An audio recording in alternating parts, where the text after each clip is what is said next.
नमस्कार, मैं हूं आशीष त्रिपाठी आपके साथ। आप देख रहे हैं इवनिंग एजेंडा और बात करेंगे मध्य प्रदेश में मंत्रिमंडल को लेकर चल रहे सस्पेंस की। और यह सस्पेंस फिलहाल बना हुआ है। दिल्ली में बीजेपी हाईकमान के साथ हुई बैठक के बाद कयास ये लगाए जा रहे थे कि अब जल्द ही मंत्रिमंडल का गठन हो जाएगा। कहा यह जा रहा है कि अभी नामों को लेकर कुछ पेंच फंसा हुआ है, जिसके कारण मंत्रिमंडल गठन में देरी हो रही है। उधर मंत्रिमंडल को लेकर अब कांग्रेस और बीजेपी में बयानबाजी का दौर शुरू हो गया है।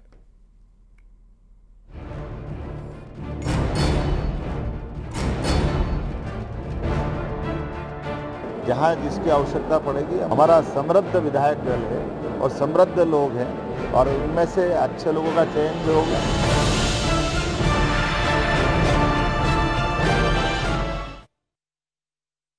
मध्य प्रदेश में मंत्रिमंडल गठन को लेकर अभी और इंतजार करना होगा। बीजेपी हाईकमान और प्रदेश इकाई के बीच नामों को लेकर मंथन चल रहा है और हालांकि दिल्ली में इसको लेकर बैठक भी हुई थी, जिसमें कई नामों पर चर्चा हुई थी। कुछ नामों पर अभी सहमति नहीं बनी है।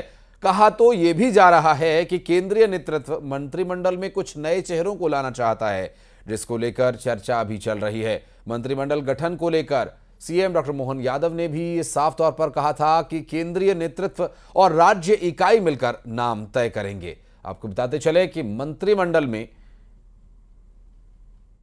मैं तो विकास के मामले में बात करने गया है, लेकिन ये बात भी सही है कि जब मुख्यमंत्री बनते हैं, उप मुख्यमंत्री बनते हैं, तो मंत्रिमंडल का गठन भी होता है और उसमें हमारे अपने जो सिस्टम है, जो एक विचार विमर्श का प्लेटफॉर्म है, माननीय राष्ट्रीय अध्यक्ष जी और माननीय गृह मंत्री जी या अन्य जो वरिष्ठ जन है वो उस पर विचार करके और हमारी प्रदेश इकाई भी उनसे परामर्श करेगी। जहां जिसकी आवश्यकता पड़ेगी, हम प्रदेश के परिप्रेक्ष्य में निश्चित रूप से हमारा समृद्ध विधायक दल है और समृद्ध लोग हैं और उनमें से अच्छे लोगों का चयन भी होगा।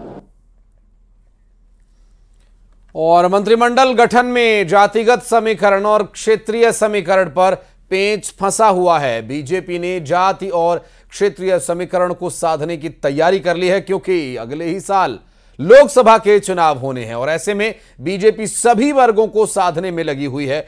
उधर कांग्रेस ने बीजेपी पर साधा है निशाना। उपनेता प्रतिपक्ष हेमंत कटारे ने कहा कि बीजेपी का हर विधायक अपने आप को मंत्री मानने लगा है। जब से सरकार बनी, राजस्थान में पहली बार के जो विधायक हैं उनको मुख्यमंत्री बना दिया, तो अभी हर अंदर बैठा हुआ जो सम्मानित सदस्य है वो मंत्री है। आप उनके जैकेट और हावभाव देखेंगे तो वो ऑलरेडी मंत्री बन चुके हैं। वो क्षेत्रीय बातें भूल गए हैं। वो ये बात कर रहे हैं कि हमारा पीए कौन होगा, हमारा ओएसडी कौन होगा, हमारी सुरक्षा बंगला कौन सा लेंगे। सारे मंत्री अंदर, विधायक कोई है ही नहीं। तो अब हम देखना चाहते हैं कि कितने मंत्री, क्योंकि मंत्री का तो एक अनुपात होता है बनाने का। ऐसा तो है नहीं ना सबके सब मंत्री बना देंगे। तो जो मंत्री नहीं बन पाते, तो आप विश्वास रखिएगा वो आने वाले समय में कांग्रेस का काम करेंगे। उधर बीजेपी विधायक नारायण सिंह कुशवाहा ने कांग्रेस के आरोपों पर पलटवार किया। नारायण सिंह कुशवाहा ने कहा कि कांग्रेस को अपने बारे में सोचना चाहिए। बीजेपी के कार्यकर्ता निष्ठावान हैं। हर स्थिति में कार्यकर्ता पार्टी के साथ होते हैं। ये भारतीय जनता पार्टी है और भारतीय जनता पार्टी का जो भी विधायक या कार्यकर्ता है, उसकी निष्ठा भाजपा के जो विचार है, ये विचारों की पार्टी है। जो कांग्रेस के पास कहने के लिए कुछ नहीं है। जो लोगों को बरगलाना, बहकाना, ये सारी झूठी बातें कहना, ये कांग्रेस के लोगों के पास में है। कांग्रेस अपने आप को देखे, अपने विधायकों को, अपने नेताओं को देखे जो है, और उसी पे अगर वो काम कर ले तो ठीक है। दूसरे पे आरोप लगाने के पहले जरा खुद का आकलन कांग्रेस के नेता लोग करें। जो और अपनी जगह बयानबाजी है, लेकिन इन सब के इतर मध्य प्रदेश में फिलहाल मंत्रिमंडल गठन के लिए कुछ इंतजार करना हो सकता है। केंद्रीय नेतृत्व ही मंत्रिमंडल पर आखिरी फैसला लेगा। नाम फाइनल होने के बाद सीएम डॉक्टर मोहन यादव के मंत्रिमंडल का गठन होगा। फिलहाल मंत्रिमंडल गठन पर पेंच फंसा हुआ है, जिस पर विरोधी मजा ले रहे हैं। और इस पर बातचीत करेंगे। हमारे साथ हमारे सहयोगी प्रशांत कटारे भोपाल से मौजूद हैं। कुछ और खास मेहमानों का पैनल भी अब से कुछ ही देर में हमारे साथ होगा। प्रशांत, समय लग रहा है, अमूमन इतना समय जब लगता है तो विपक्षियों को चुटकी लेने का और चुटीले अंदाज में तंज कसने का मौका मिल जाता है, और खास करके जब सत्ता में बीजेपी हो और आगे लोकसभा का चुनाव हो। जी देखिए आशीष, दरअसल बीजेपी कोई जल्दबाजी में है नहीं। कोशिश यही है कि हर तरह से संतुष्ट हो जाएं। बहुत सारे पहलू हैं। तो हालांकि कांग्रेस अपने स्तर पर कटाक्ष जरूर कर रही होगी, लेकिन हकीकत वास्तविकता यह है कि यहां पर मंत्रिमंडल गठन पर कोई भी नेता विधायक कोई भी बोलने को तैयार है नहीं। दो तीन बातें हैं जिनको अगर हम समझें तो शायद बेहतर होगा, क्योंकि केंद्रीय नेतृत्व बहुत ज्यादा बोझ भी नहीं डालना चाहता है। अभी मोहन यादव नए नए मुख्यमंत्री बने हैं, और कोई ऐसे चेहरे वो नहीं देना चाहते हैं जिनके वो दबाव में आ जाए, प्रेशर में आ जाए। जातिगत समीकरण साधने की कोशिश होगी, क्षेत्रीय समीकरण साधने की होगी, ये बात बिल्कुल ठीक है। लेकिन इस बार जो एक बात क्लियर है, बहुत सारे नए चेहरे होने जा रहे हैं। हो सकता है कुछ चेहरे आपको पुराने भी दिख जाएं, वो संतुलन बैठाने के लिए होंगे। हो सकता है उनमें कुछ ऐसे चेहरे हों जो बड़ा फंड करते हैं पार्टी के लिए, और फंड बहुत महत्वपूर्ण होता है। कुछ ऐसे चेहरे हो सकते हैं जो पार्टी को फंडिंग जुटाते हैं पार्टी के लिए। दूसरी बात जो बहुत महत्वपूर्ण है, इन नए युवा चेहरों में बहुत सारे पहली बार बने विधायक भी हो सकते हैं, लेकिन कोई बहुत जल्दी नहीं है। और जल्दी इसलिए भी नहीं है कि आखिरी जो चेहरे हों, जब हालांकि शुरुआती दौर में 18 से 20 चेहरे पहले मंत्रिमंडल में आएंगे, लेकिन कोशिश इनके जरिए ये होगी कि 29 जो लोकसभा सीट हैं उन पर समीकरण साध लिए जाएं। फिर धीरे धीरे हो सकता है कि विस्तार होता रहे, लेकिन कोई जल्दबाजी नहीं है। एक एक जो चेहरा चुना जाएगा उसके पीछे पूरी पड़ताल होगी कि कहीं उससे कोई विवाद ना जुड़ा हो, उसके ऊपर कोई आरोप ना हो, ताकि लोकसभा चुनाव में ऐसी कोई परेशानी ना आए। आशीष, बिल्कुल हेमंत, मैं आपके पास फिर आऊंगा, आप बने रहिएगा हमारे साथ प्रशांत। और हमारे साथ यहाँ पर पंकज चतुर्वेदी जी भी जुड़े हुए हैं बीजेपी से, और शहरयार खान साहब हमारे साथ जुड़े हुए हैं, उनसे भी हम बातचीत करेंगे। पंकज जी, पहला रिएक्शन आपसे। बीजेपी के पास इतने क्वालिफाइड चेहरे हैं, क्या बीजेपी अभी समझ नहीं पा रही है कि किसको कौन सी जिम्मेदारी दी जाए, इसलिए वक्त लग रहा है? देखिए आशीष जी, मैं थोड़ा सा संशोधन करूंगा कि मध्य प्रदेश में मंत्रिमंडल का गठन हो चुका है। मुख्यमंत्री के अलावा 2 डिप्टी सीएम इस मध्य प्रदेश के मंत्रिमंडल का भाग है। अब जो शेष है, मंत्रिमंडल का विस्तार होना शेष है। और मुझे लगता है कि भारतीय जनता पार्टी में हमारी कार्य करने की एक शैली, एक पद्धति है जी। उस पद्धति के आधार पर हम काम करते हैं, और मंत्रिमंडल विस्तार को लेकर कहीं किसी प्रकार की कोई नियम, प्रक्रिया, बाध्यता या उल्लंघन जैसा विषय भी नहीं है। तो हम हमारी भारतीय जनता पार्टी की शैली के अनुरूप काम कर रहे हैं। निश्चित तौर पर हमको मध्य प्रदेश के मंत्रिमंडल में 34 सदस्यों को रखना है, क्योंकि 15% का जो अनुपात है 230 तो उसके आधार पर 34 सदस्यीय मंत्रिमंडल होना है मुख्यमंत्री जी सहित। तो 3 लोग अभी मंत्रिमंडल करता है, माननीय मुख्यमंत्री जी तो डिप्टी सीएम। तो विस्तार होना शेष है। और आपने ठीक कहा कि बहुत सारे कार्यकर्ता भारतीय जनता पार्टी में है, और बुनियादी अंतर बाकी राजनीतिक व्यवस्था में भारतीय जनता पार्टी में ही है कि यहाँ हर कार्यकर्ता हर काम के लिए कार्यकर्ता, हर कार्यकर्ता के लिए काम, और किस कार्यकर्ता को कौन सा काम देने दायित्व संगठन तय करता है। कोई कार्यकर्ता दावेदारी नहीं करता, किसी की अपेक्षा नहीं है। सांसदों से कहा कि उनको विधायक का चुनाव लड़ना है तो उन्होंने केंद्रीय मंत्री पद छोड़ा, सांसदों का पद सांसदी त्यागी, आज विधायक है। तो संगठन तय करेंगे, और यही भाजपा की विशेषता दोनों है। पंकज जी, ये चीज शहरयार खान साहब से इस पर एक रिएक्शन ले लेता हूं। खान साहब, एक बात तो तय है कि अभी कुछ दिनों से कांग्रेस पार्टी की जो रणनीतियां बनती हैं वो बीजेपी को काउंटर करने के लिए बनती हैं। आप लोग एग्रेसिव पॉलिटिक्स क्यों नहीं कर रहे हैं? आप पहला पत्ता चलिए ना। बीजेपी रणनीति बनाएगी, कैबिनेट बनाएगी, उसके हिसाब से रणनीति बनेगी, जरूरी थोड़ी है।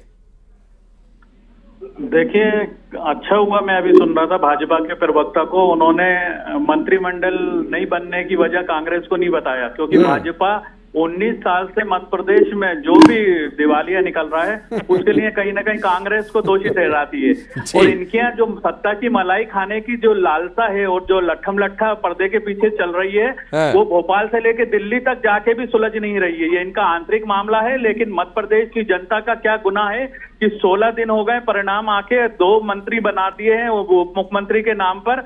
और अभी मैं कटारे जी को सुन रहा था, वो बोल रहे थे कि ऐसा सिलेक्शन करना चाह रहा है जिसपे कोई आरोप नहीं हो। हाँ। जब मुख्यमंत्री ही आरोप में और भू माफिया की उनकी छवि है तो फिर मंत्रियों का क्या होगा, तो वो तो आने वाला समय बताएगा। जी। ये इनका चाल चली चेहरे का पार्टी विद द डिफरेंस की बातें करते हैं और मध्य प्रदेश को 19 साल लूटा, अब एक ऐसा रबर स्टैम्प मुख्यमंत्री बना दिया है जो दिल्ली के कहने पे चलेगा। हाँ। अपना चीफ सेक्रेटरी बिठा के और दिल्ली जो बोलेगा वो उस पर साइन करता जाएगा। हाँ। फिर ठगा जाएगा मध्य प्रदेश की जनता ने बड़े विश्वास के साथ कांग्रेस के लिए वोट करा था, लेकिन ईवीएम मैया की जय हो, उन्होंने सारा वोट डकार के और विपक्ष में कांग्रेस को बिठाया है।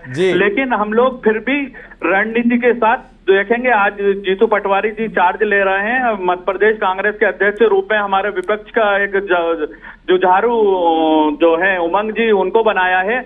और इस तरह से हम लोग मध्य प्रदेश की सेवा के लिए पूरी जिम्मेदारी के साथ मैदान में अपने कार्यकर्ताओं की शक्ति के साथ विपक्ष की भूमिका निभाएंगे, इसमें कहीं कोई गुरेज नहीं है। और भाजपा अपना देखे, कांग्रेस के नाम की रोटियां सेकना बंद करे। 19 साल मध्य प्रदेश की हो गई, 10 साल देश में हो गया। हाँ। जो होता है वो कांग्रेस की वजह से होता है। अरे भैया, कांग्रेस की वजह से होता है तो सत्ता छोड़ दो, कांग्रेस चला के बता देगी नहीं चल रही है तो। हाँ। है ना, बोल वचन की पार्टी है, जुमले की पार्टी है। वो तो सर देखिए, वो तो जनता तय करेगी किसको हटाना किसको रखना है। लेकिन पंकज भाई, आपसे इस पर रिएक्शन तो बनता है। जैसा कि खान साहब कह रहे हैं कि हर बात के लिए कांग्रेस को जिम्मेदार ठहराना, एक तो सवाल ये हो गया। दूसरा सवाल ये कि दिल्ली के इशारे पर काम करने वाला, मुझे 2003-4 का वो दौर याद आ रहा है जब सत्ता परिवर्तन हुआ था और इशारे पर सरकार चलाने का चलन शुरू हुआ था। देखिए आशीष जी, खान साहब और खान साहब की पार्टी को उनकी सोच मुबारक हो। हाँ। मैंने तो कांग्रेस का नाम ही नहीं लिया। जिस कांग्रेस पार्टी को जनता ने सत्ता देने लायक नहीं समझा हो, हाँ। जो कांग्रेस पार्टी बड़े बड़े ख्याली पुलाव पका रही हो, उनकी स्थिति ये हो कि मध्य प्रदेश में भारतीय जनता पार्टी की 101 सीटों पर 51% वोट है। हम 163 है, वो 66 भी पर पहुंचे, लगभग 100 से पीछे हमसे। तो हम कांग्रेस की कहाँ बात करते हैं, खुद ही अपने मुंह अपने गाना गा रहे हैं। मैंने तो जिक्र भी नहीं किया कांग्रेस का। कांग्रेस की स्थिति ये है कि कोई इसका नाम लेना पसंद नहीं करता। जहां तक गुटबाजी की बात करी तो गुटबाजी का जीवन प्रमाण यह है कि पटवारी जी को आज बड़ा जिम्मा मिला, कमलनाथ जी कहाँ है? इतने नाराज और इतनी बेइज्जती कमलनाथ की राहुल गांधी ने करी कि उनको त्यागपत्र देने का अवसर नहीं दिया कि इस्तीफा लिखवा लेते, फिर पटवारी जी को बनाते। अब पटवारी जी बन गए, कमलनाथ जी विदेश चले गए। इतने नाराज है कि विधानसभा की शपथ देने की उन्होंने अनुमति मांगी कि मैं बाहर हूँ, बाद में शपथ दूंगा। तो ये भारतीय जनता पार्टी पर आरोप लगाने के से बेहतर होता है। और ये जीवन भर मैं माफी के साथ पंकज जी आपको रोकना चाहूंगा। शहरा खान साहब, पंकज जी बहुत बहुत शुक्रिया, प्रशांत जी आपका भी बहुत बहुत शुक्रिया। और इस बीच एक बड़ी खबर आ रही है सूत्रों के हवाले से।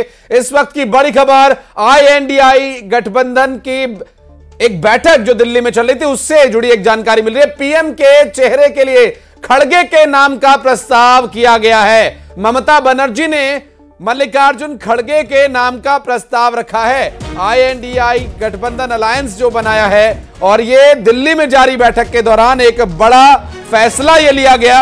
अब तक चर्चा ये चल रही थी कि जहां एक तरफ ममता बनर्जी खुद इस रेस में आगे चल रही थी और ममता बनर्जी ने ही खुद यहां मल्लिकार्जुन खड़गे के नाम का प्रस्ताव आगे रखा है। सूत्रों के हवाले से हालांकि अभी ये जानकारी मिल रही है दिल्ली में जहां पर INDIA बैठक जारी है इंडी अलायंस की। सूत्रों के हवाले से जानकारी ये मिल रही है कि इस इंडी अलायंस में जो बैठक चल रही है, इस बैठक में जो इंडी अलायंस के एक साझा चेहरा प्रधानमंत्री पद के लिए वो मल्लिकार्जुन खड़गे होंगे कांग्रेस पार्टी के। इसके नाम का प्रस्ताव ममता बनर्जी ने आगे किया है। पीएम के चेहरे को लेकर खड़गे के नाम का प्रस्ताव किया गया है और इंडी अलायंस के नेता का जो एक साझा चेहरा होगा वो कांग्रेस पार्टी के राष्ट्रीय अध्यक्ष। हमारी वही पीडीए रहेगी और भारतीय जनता पार्टी को हराएंगे। सर चुनाव में कुछ दिन बचा है, प्रधानमंत्री का चेहरा कौन होगा? यूपी में 80 हराओ सर, प्रधानमंत्री का चेहरा कौन होगा? और लोकतंत्र बचाओ। चेहरा कौन होगा सर? देखिए, प्रधानमंत्री के चेहरे से बड़ी बात यह है कि लोकतंत्र का मंदिर कहने वाली जगह पर लगातार सांसदों को बाहर निकाला जा रहा है जी। क्या ये सामान्य बात है? भारतीय जनता पार्टी कोई बात सुनना नहीं चाहती, न देखना चाहती है। चरम सीमा पर महंगाई है, किसान की आय दोगुनी अभी तक नहीं हुई। ये तमाम वो सवाल है जो हमें जनता के बीच में ले जाने। यूपी ने आपको, क्या कांग्रेस ने आपको आश्वासन दिया है कि आपको सम्मानजनक सीटें दी जाएंगी? 80 हराएगा, 80 हराएंगे। भारतीय जनता पार्टी देश से हट जाएगी। बहुत बहुत शुक्रिया। तो ये सुन रहे थे आप समाजवादी पार्टी के मुखिया अखिलेश यादव को, पूर्व मुख्यमंत्री उत्तर प्रदेश, जिनको लेकर मध्य प्रदेश में विधानसभा चुनाव के दौरान भी काफी कुछ बातें हुई, हालांकि उस पर भी लौटेंगे। फिलहाल बात करेंगे इस वक्त की एक बड़ी खबर की, जहां इंडी अलायंस की बैठक में एक खबर निकल कर यह आई कि ममता बनर्जी, टीएमसी प्रमुख, पश्चिम बंगाल की मुख्यमंत्री ममता बनर्जी ने प्रधानमंत्री पद के लिए साझा चेहरे के लिए मल्लिकार्जुन खड़गे को आगे किया, उनका नाम का प्रस्ताव किया है। इस वक्त की बड़ी खबर आपको बता दें, पीएम के चेहरे के लिए खड़गे के नाम का प्रस्ताव किया है ममता बनर्जी ने। इस वक्त की बड़ी खबर, इंडी अलायंस के आज की बैठक में यह तय हुआ, और दरअसल आज की जो बैठक थी वो निश्चित रूप से काफी महत्वपूर्ण, आगामी लोकसभा चुनाव को लेकर यह बैठक, और इस बैठक में जहां ममता बनर्जी भी पहुंची थी, हालांकि ममता बनर्जी के इस बैठक में पहुंचने से पहले अब तक जो चर्चा चल रही थी सियासी गलियारों में, वो ये चर्चा थी कि खुद ममता बनर्जी अपने आप को आगे करेंगी या ममता बनर्जी को प्रधानमंत्री पद का चेहरा और इंडी अलायंस का साझा चेहरा के तौर पर आगे किया जा सकता है। लेकिन अभी जानकारी यह मिल रही है कि मल्लिकार्जुन खड़गे का नाम, जो कि कांग्रेस पार्टी के राष्ट्रीय अध्यक्ष हैं, और मल्लिकार्जुन खड़गे का नाम ममता बनर्जी ने प्रस्ताव में आगे किया है साझा चेहरे के लिए। इंडी अलायंस की बैठक के दौरान सूत्रों के हवाले से जानकारी मिल रही है। यहाँ पर मौजूद सभी मीडिया के दोस्तों और जो इस हमारे इंडिया गठबंधन में जो आए हुए वो सभी नेता लोग,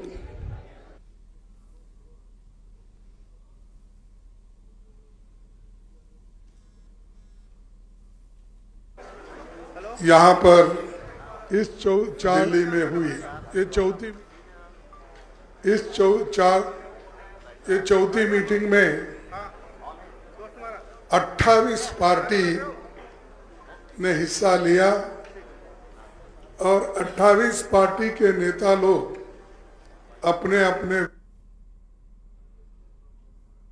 सामने रखा। और ये खुशी की बात है, सभी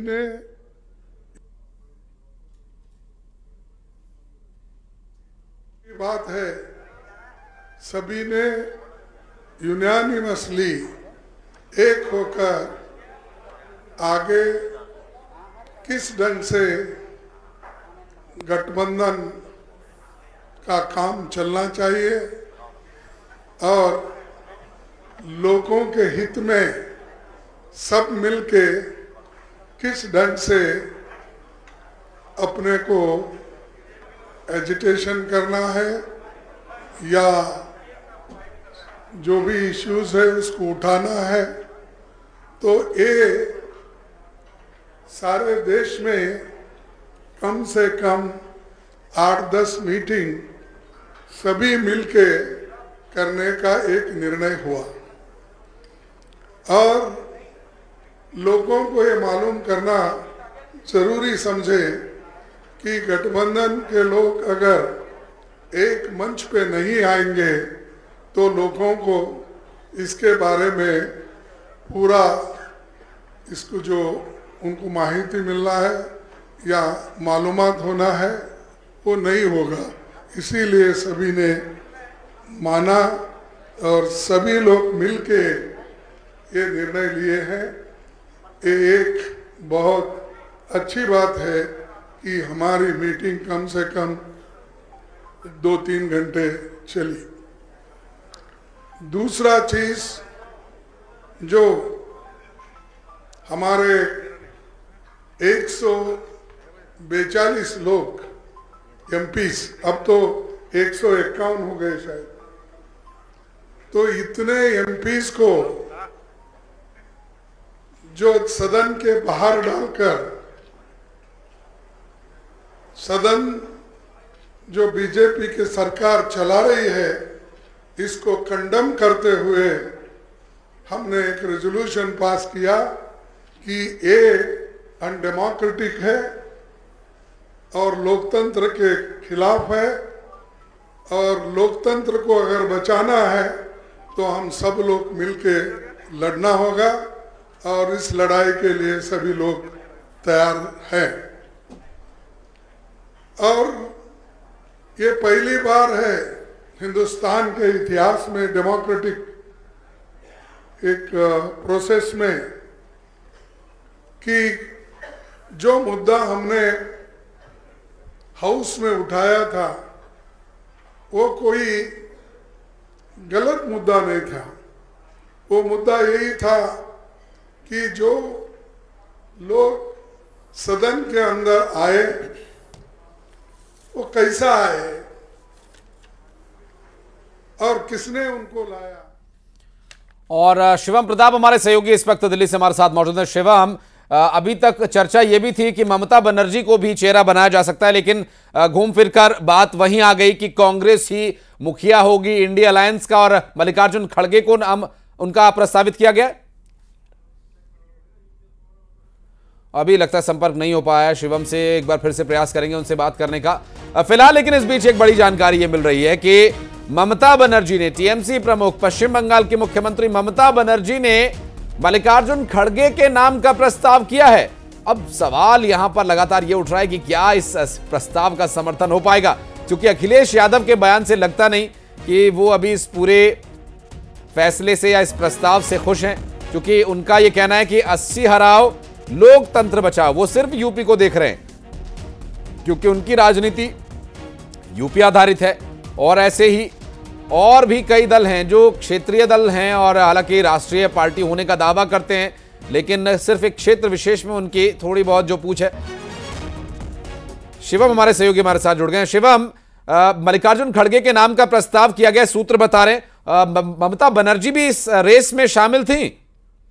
देखिए, ममता बनर्जी ने ही, खास बात यह है कि ममता बनर्जी ने मल्लिकार्जुन खड़गे के नाम का प्रस्ताव रखा। उन्होंने कहा कि पीएम पद के लिए इस समय सबसे उपयुक्त अगर कोई चेहरा है गठबंधन में तो वो मल्लिकार्जुन खड़गे हैं। ना सिर्फ उनके पास वरिष्ठता है, उनको अनुभव है, बल्कि उनका जो कास्ट फैक्टर है वो भी पीएम मोदी को मात दे सकता है। हालांकि नेता जिनमें दिल्ली के सीएम अरविंद केजरीवाल हैं, उन्होंने भी खड़गे का नाम का समर्थन किया, लेकिन मल्लिकार्जुन खड़गे ने उसी बैठक में तुरंत साफ किया। उन्होंने कहा पहले हमारा लक्ष्य सिर्फ और सिर्फ 2024 लोकसभा चुनाव जीतना है।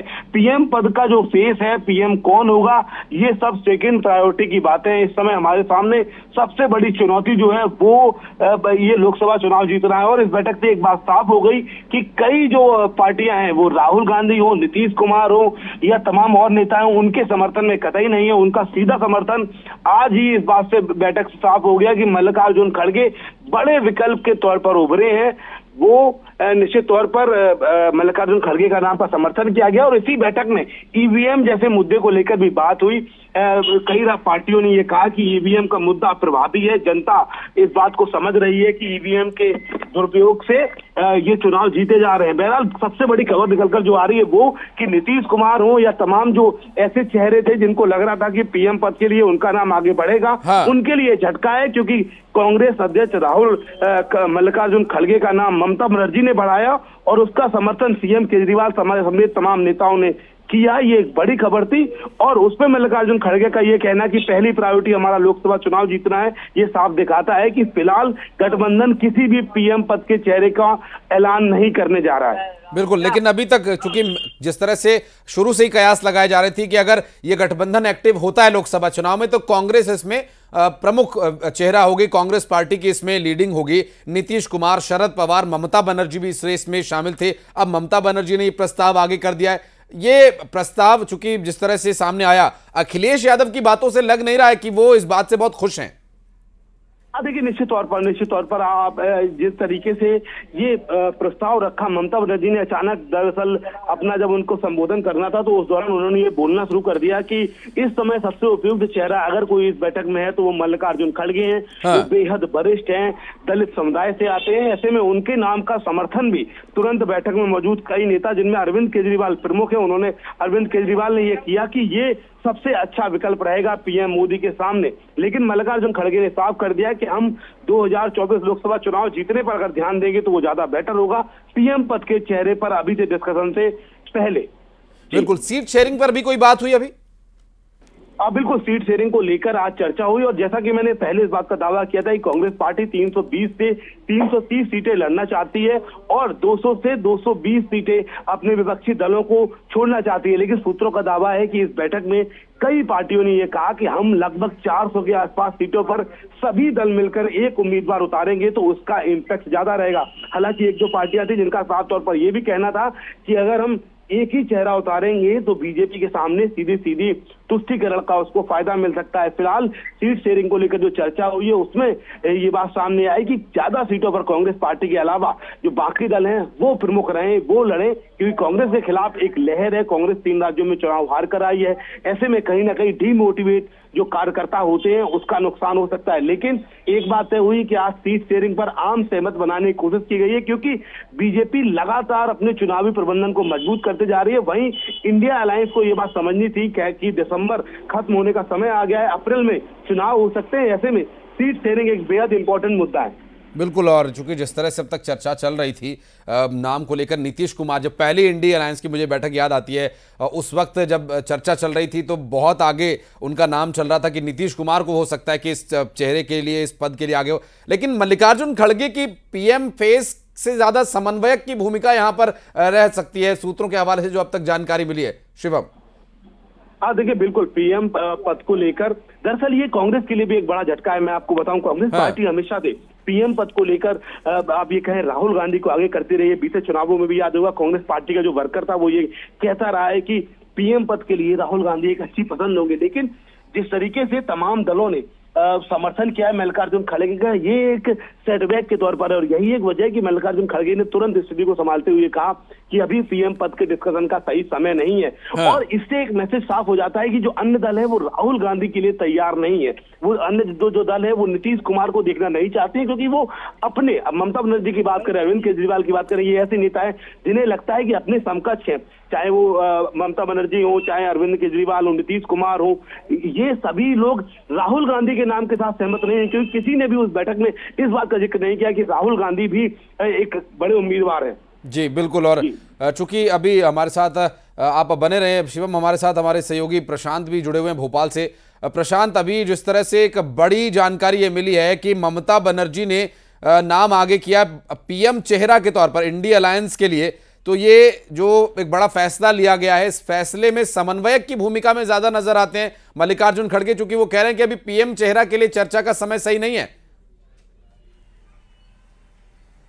जी बिल्कुल, ये ठीक बात आपने कहा है। लेकिन अगर ममता बनर्जी ने प्रस्तावित किया है नाम मल्लिकार्जुन खड़गे का, तो उसके पीछे की आप सियासत जरूर समझिएगा। दलित समुदाय से आते हैं मल्लिकार्जुन खड़गे। एक तरफ बीजेपी आदिवासियों को साध रही है, लगातार साध रही है। इससे पहले रामनाथ कोविंद को उन्होंने भी बड़े पद पे बैठाया था, राष्ट्रपति पद पर। तो दलितों को भी बीजेपी साथ रही है, आदिवासियों को भी साथ रही है। ऐसे में जहां जिक्र भी कर रहे थे आपकी राहुल गांधी के नाम पर बहुत सारे लोग सहमत नहीं है, तो फिर एक ऐसा नाम, एक ऐसा चेहरा जिस पर आप सीधा विरोध नहीं कर सकते हैं, और वो है मल्लिकार्जुन खड़गे। जाति के लिहाज से, अगर जाति समीकरण साधने की लिहाज से भी आप देखें तो बहुत महत्वपूर्ण चेहरा है मल्लिकार्जुन खड़गे। और ऐसा चेहरा है जैसा जो केंद्रीय नेतृत्व, कांग्रेस का जो केंद्रीय नेतृत्व है कहेगा, उस ट्रैक पर मल्लिकार्जुन खड़गे चलेंगे। दूसरा तरफ जिक्र कर रहे थे नीतीश कुमार का, अरविंद केजरीवाल का, या ये किसी एक नाम पर सहमत नहीं हो रहे थे, बल्कि ये खुद चाहते थे कि ये खुद पीएम का चेहरा बने इंडी गठबंधन की ओर से या इंडिया गठबंधन की ओर से। लेकिन मल्लिकार्जुन खड़गे जिनका जिक्र हो रहा है, मल्लिकार्जुन खड़गे, हालांकि ममता बनर्जी के अंदर खुद ये चाहत थी कि वो पीएम के तौर पर आगे रहें, जो खबरें लगातार आती रहीं, लेकिन उनके जरिए अगर ये चेहरा आगे बढ़ाया गया तो हो सकता है कि बहुत सारी चर्चाएं हुई हों, बैकडोर में बहुत सारा कुछ मसाला तैयार हुआ हो, बहुत सारी चर्चाएं हुई हों कि भाई ऐसा कोई चेहरा आगे बढ़ाया जाए जिस पर बीजेपी भी बहुत वैसे हमले ना कर पाए, ताकि चूंकि जाति फैक्टर एक बड़ा मसला है, दलित वोट बहुत बड़ा दलित वोट वर्ग है, और उस वोट वर्ग को साधने के लिए मल्लिकार्जुन खड़गे पहले से राष्ट्रीय अध्यक्ष हैं, बड़े चेहरे हैं, देश के बड़े नेताओं में उनका नाम शुमार होता है, और ऐसे में पीएम पद के लिए उनका चेहरा अगर आगे किया जाता है तो ये एक बड़ी सियासत कांग्रेस यहां पर कर रही है। उस नजरिए से भी आप देखें कि एक तरफ राज्यों में युवाओं को अब नेतृत्व दे रही है कांग्रेस, दूसरी तरफ चेहरे के लिए जाति कार्ड भी यहां पर आशीष खेल दिया गया है। अगर ये नाम फाइनल होता है तो। आशीष जी बिल्कुल। प्रशांत, एक और सवाल रहेगा, चूंकि राज्यों का आपने जिक्र किया और लोकसभा चुनाव में बड़ी भूमिका रहेगी मध्य प्रदेश की 29 सीटों को लेकर के। अभी कांग्रेस पार्टी ने एक नेशनल अलायंस कमेटी का गठन किया जिसमें उन्होंने राजस्थान से चुनाव हारे और सरकार गंवाए अशोक गहलोत को लिया है, छत्तीसगढ़ से भूपेश बघेल को लिया, मुकुल वासनिक जैसे ये सब चेहरे हैं, लेकिन कमलनाथ का इसमें कहीं जिक्र नहीं है। सीट शेयरिंग के लिए दरअसल ये कमेटी का गठन किया गया है। इससे जाहिर है कि आगामी लोकसभा चुनाव में कमलनाथ की भूमिका नहीं के बराबर ही मानी जाए। देखिए आशीष, 2-3 बातें हैं। दरअसल जब यहां पर चुनाव लड़ा जा रहा था, कांग्रेस चुनाव लड़ रही थी मध्य प्रदेश में, कई प्रभारी आपको एक के बाद एक बदलने पड़े। दरअसल कमलनाथ का आभा मंडल इतना था कि कोई भी प्रभारी उनके अंडर में अच्छे से काम कर नहीं पा रहा था। एक टीम भेजी गई थी कानूगोलू की, जो सोशल मीडिया और जो मुद्दे तलाश रही थी, उसके मुद्दे भी नहीं सुने गए। उसके बिल्कुल प्रशांत, बहुत शुक्रिया आपका हमारे साथ जुड़ने के लिए और इस पूरे मामले पर जानकारी देने के लिए, बातचीत करने के लिए। और अब बढ़ते आगे, फटाफट अंदाज में खबरों पर नजर डालेंगे।